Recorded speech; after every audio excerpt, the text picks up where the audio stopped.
Bom dia, boa tarde, boa noite, né, de acordo com o horário que você irá assistir esta aula.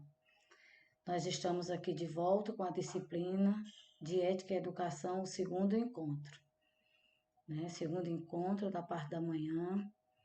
Muito importante a questão desse slide, porque esse slide vai diretamente na nossa profissão, ética profissional. A ética profissional é um conjunto de normas de conduta que deverão ser postas em prática no exercício de qualquer profissão. A ética profissional, ela estuda e regula o relacionamento do profissional com sua clientela, visando a dignidade humana e a construção do bem-estar no contexto social onde exerce sua profissão.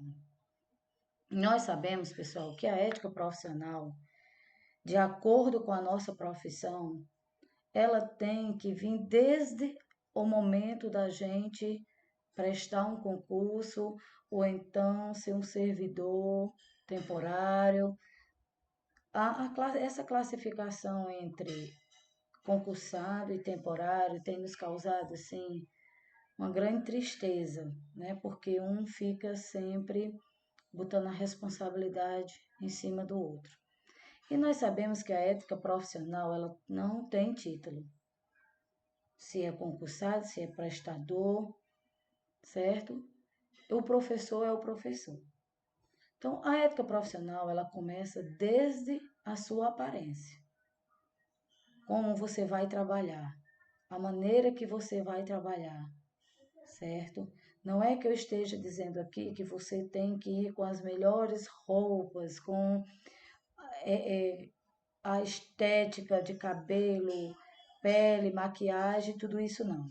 Nós temos que ter, na ética profissional, a questão da postura é uma das normas, né, muito importante para essa ética profissional.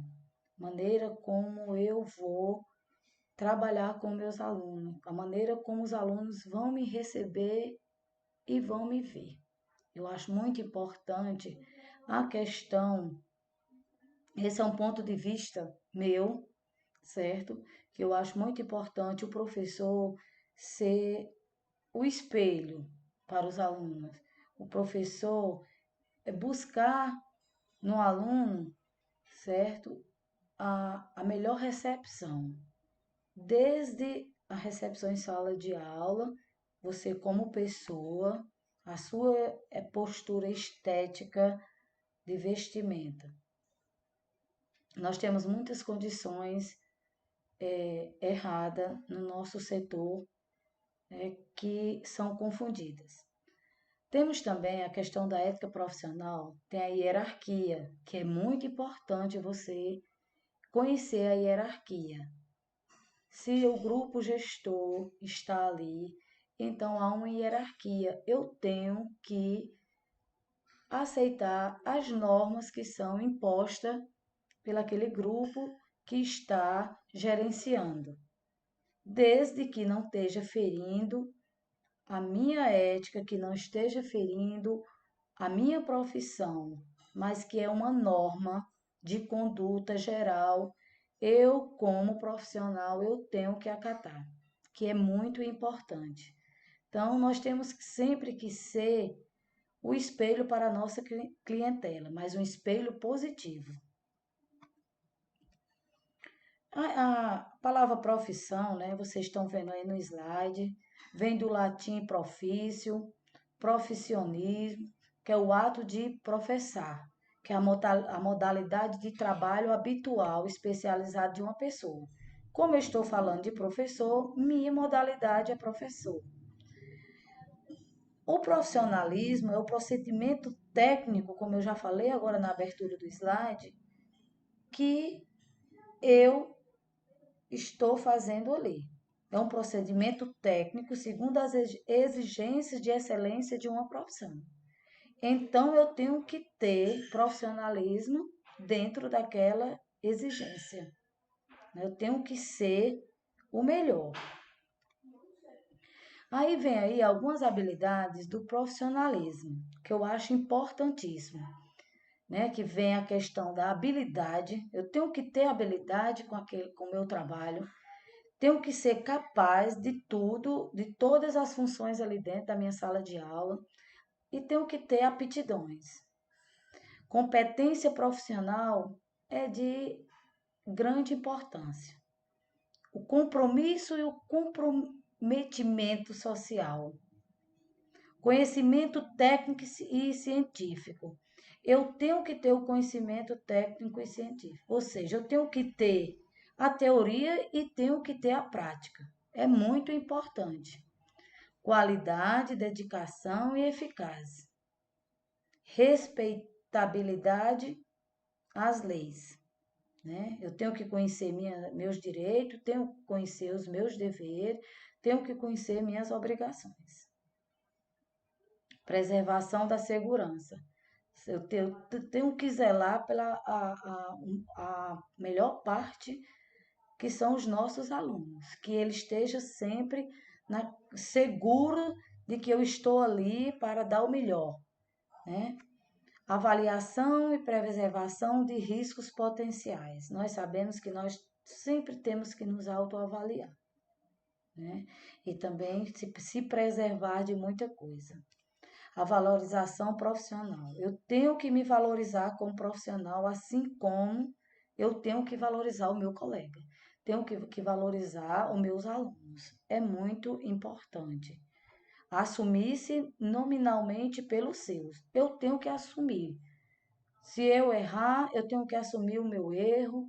Se acertar, eu tenho que assumir os meus acertos, mas eu tenho que assumir todas as minhas atitudes e ações dentro do meu trabalho. Necessidade de dominar a sua área e outras. Olha, eu tenho que dominar minha área, mas eu tenho sempre que buscar novos horizontes. Tenho que buscar novos conhecimentos, porque a cada dia que passa, né, o aluno está evoluindo, evoluindo. Nós estamos recebendo alunos diferenciados, com conhecimentos avançados. E eu tenho que ter atitude. Na minha sala de aula, eu tenho que ter atitude. Eu tenho que ter regras dentro da minha sala de aula, como eu tenho que ter as regras de convivência, né? Eu tenho que ter a atitude de dominar minha sala de aula.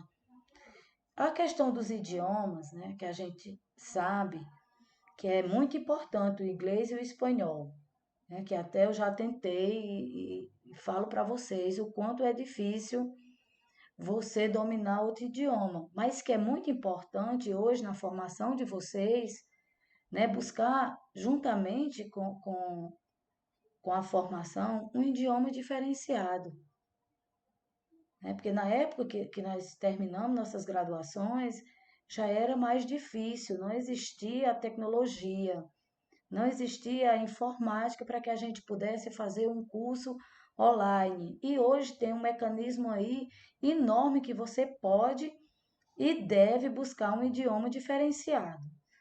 A questão da informática.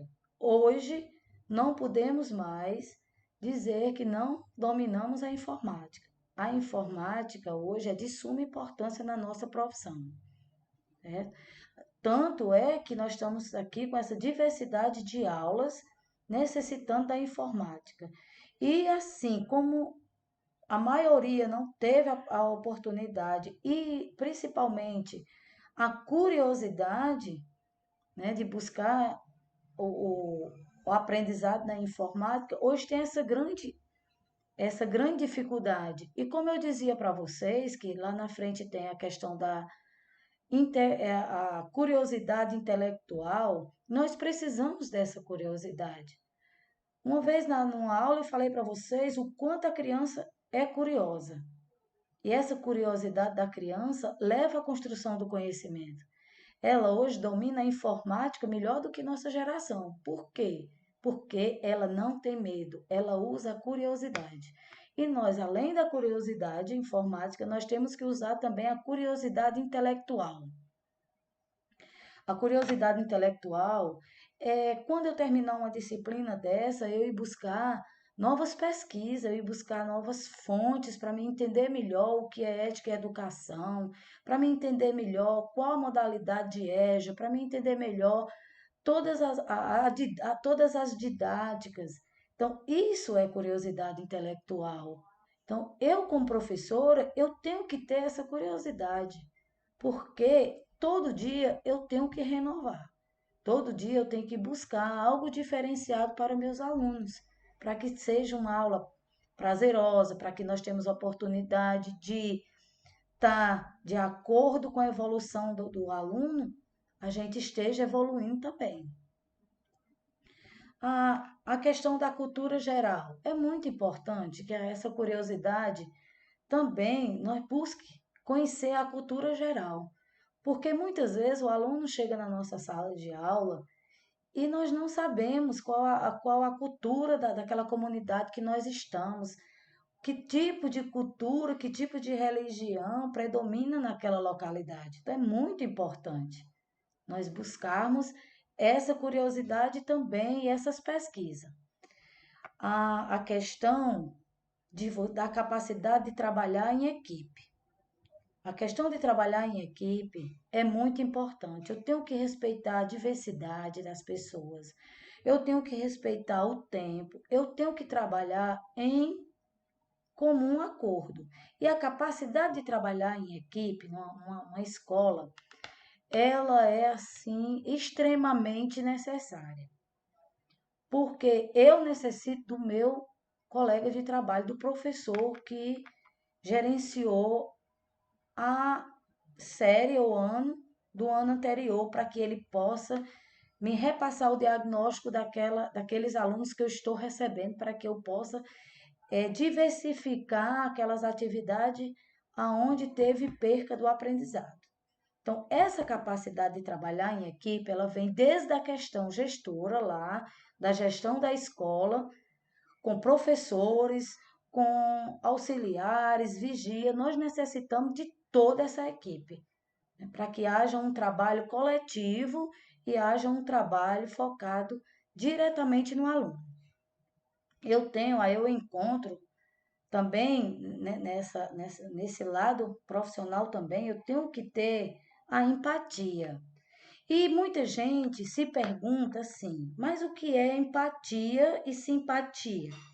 A empatia é quando eu entendo o outro, certo? Eu compreendo o outro. E a simpatia é quando eu trato aquela pessoa para agradar, com aquela cara de felicidade, né? Eu ser simpático em receber ele. Mas a empatia é muito importante quando eu recebo o meu aluno com essa empatia, com os cuidados de entender ele, de compreender e com simpatia também, porque é muito interessante quando eu entro no meu dia de trabalho com uma simpatia, com um bom humor, né?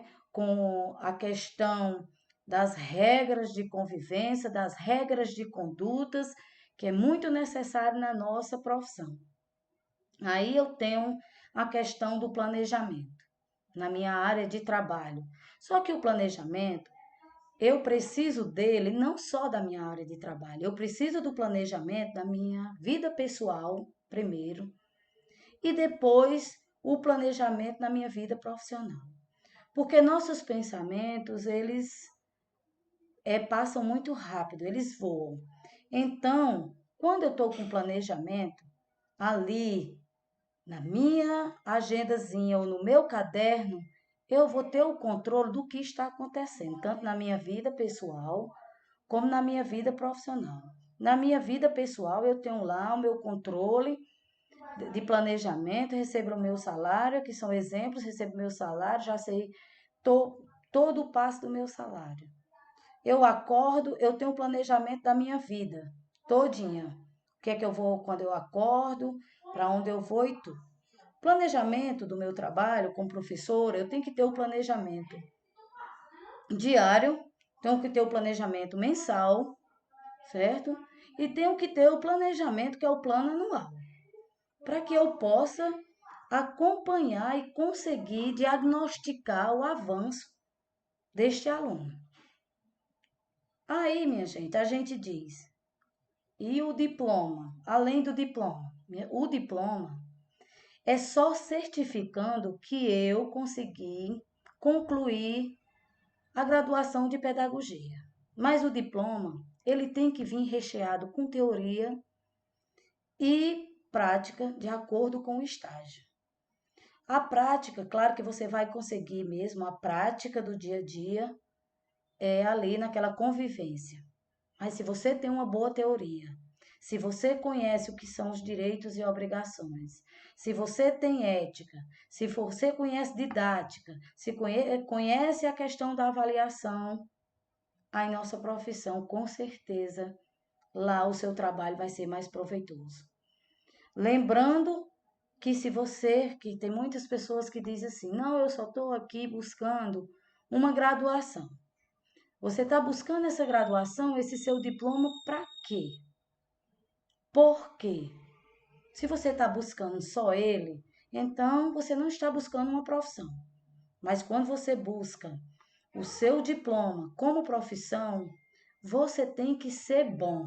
Você tem que ter adquirido os conhecimentos teóricos, porque você vai prestar alguns concursos, você vai ter que enriquecer o seu currículo. E aí, se esse período você não aproveitou para buscar o conhecimento, como é que você vai chegar lá e vai conseguir a sua profissão tão desejada? Então, esse é o nosso e o meu questionamento. A dimensão da ética é essencialmente a projeção social, comunitária e solidária da vida humana.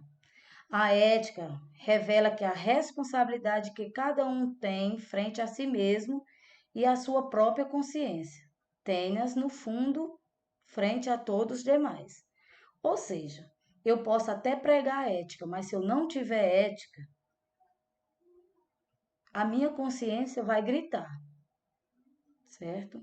A maneira como eu agi ali sem ética, você pode ser a pessoa mais forte do mundo, mas um momento sua consciência irá pesar sobre o momento que você não usou ética no seu trabalho, na sua profissão. Porque a ética é uma dimensão enorme, principalmente na nossa profissão, né? Que nós estamos lutando com vidas e essas vidas elas estão na construção do conhecimento, na formação do conhecimento dessas crianças e adolescentes. Então, é de essencial importância. E o compromisso é, em verdade, duplo e simultâneo, com si mesmo e com o outro. Eu tenho que ter o meu compromisso de estar sempre ali cumprindo com o meu dever, comigo e com os outros, porque os outros necessitam na nossa área do nosso compromisso.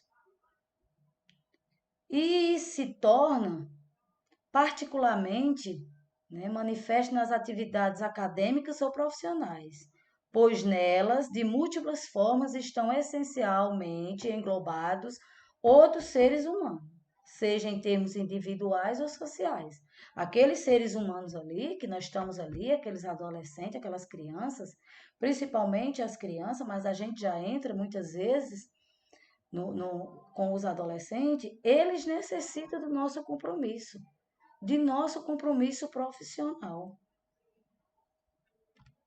né? Aí vem a ética e o individualismo, né? Tendência do ser humano. Nossa tendência é defender em primeiro lugar seus próprios interesses. Eu vou defender primeiro o meu interesse. Aí se chama individualismo, né? Aí a consciência de grupo tem surgido quase sempre, mas por interesse de defesa do que por altruísmo. De qualquer forma, nós deveremos pensar e tentar, né, ser essa pessoa, esse profissional mais ético, com responsabilidade perante a nossos alunos. Nós sabemos que a conduta humana pode sofrer os efeitos lá do ambiente institucional. Lá pode sofrer o efeito lá da escola onde eu trabalho. Mas eu não posso excluir a minha ética, a vontade da ética e a minha ação que estou ali dando a minha aula em nome, mesmo em nome da instituição, mesmo que a instituição me diga assim. Este aluno, vamos dar um exemplo aqui. A instituição diz assim: não, esse aluno ele tem uma deficiência, ele tem uma deficiência intelectual, você vai dando aí qualquer coisa para ele ficar num cantinho, que isso acontece muito. Aí eu te pergunto, e tua ética? E tua responsabilidade? A escola lavou as mãos. E você, com sua ética ali, sua responsabilidade dentro da sala de aula? O que é que você vai fazer? Você vai aceitar? Né? Voltando para esse exemplo, não estou dizendo que acontece em lugar. Eu sei que acontece em alguns lugares, porque eu já vi depoimento em salas de aula de vocês.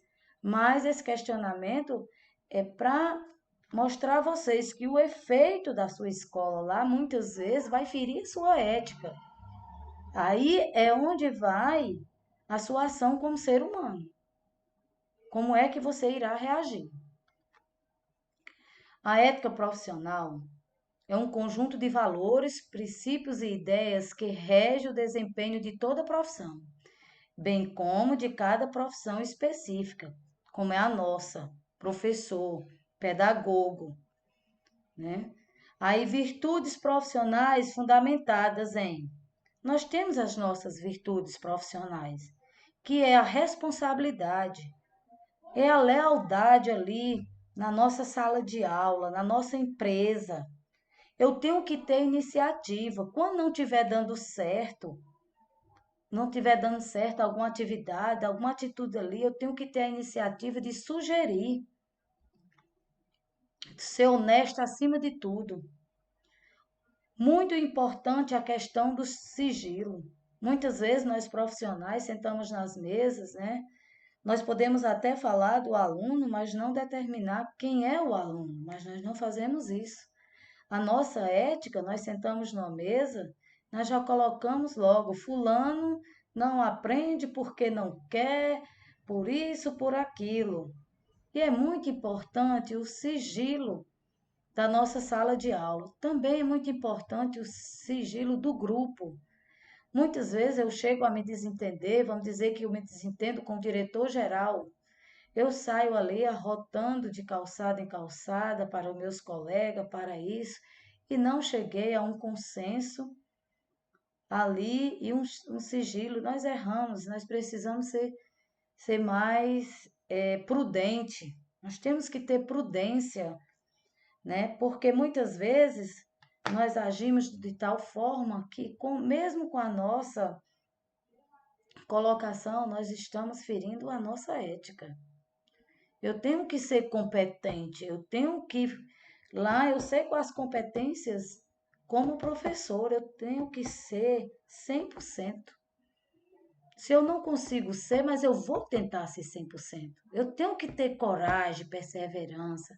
Eu tenho que compreender todas as situações que existem na nossa escola, né? E muitas vezes eu tenho que ser humilde e reconhecer que eu também errei, né? Eu sou imparcial, mas eu tenho que sempre ter essa humildade. Uma das virtudes muito importantes, eu tenho que ser otimista, eu tenho que acreditar que aquele aluno vai aprender de alguma forma. Mesmo que lá no meu fundinho eu acredite que ele não vai aprender, mas eu tenho que ser otimista todo dia na sala de aula. Vocês estão aqui, vocês são inteligentes, eu acredito em vocês, porque água mole em pedra dura, tanto bate até que fura. Então, quanto mais otimismo eu estiver na minha sala de aula, mais entusiasmo e mais motivação eu irei levar para os meus alunos. E isso são qualidades e virtudes da ética. Mas aí eu venho para a questão mais diretamente dos direitos e deveres, que são os códigos de ética. Nós sabemos que nós temos, desde 2018, nós temos o Código de Ética do Pedagogo, professor pedagogo.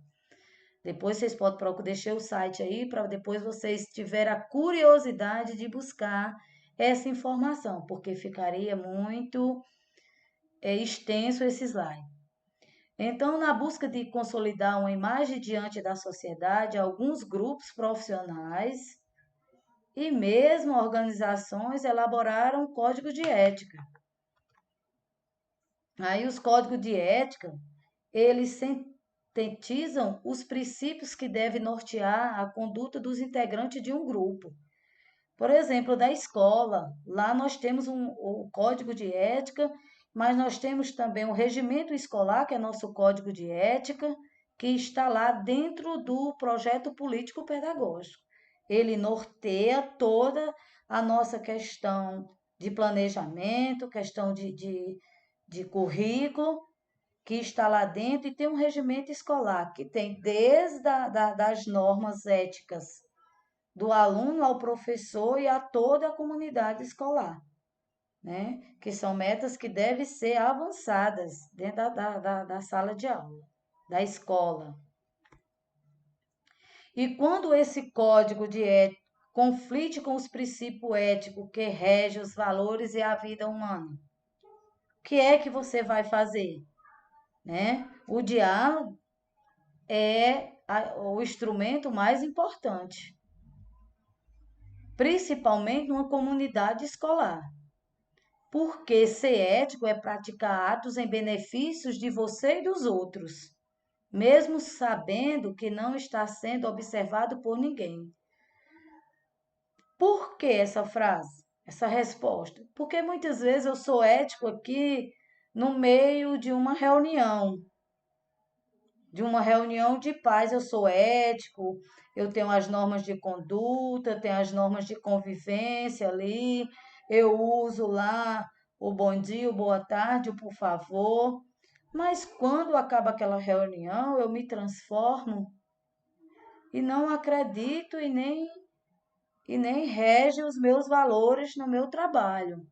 E tem que reger os meus valores no meu trabalho desde a entrada, a saída e desde que você não esteja no seu trabalho. Você sempre tem que ser ético.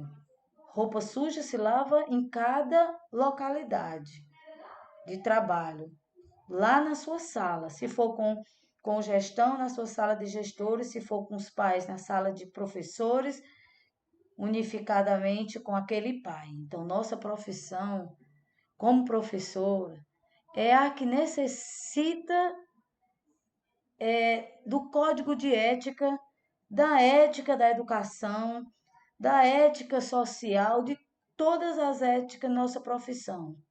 Porque muitas vezes nós matamos aquele aluno, por muitas vezes não perceber e compreender ele, por não ter a empatia e, e muitas vezes nós somos cruéis. Nós precisamos ser espelho, nós precisamos ser otimista e buscar motivar aquele aluno.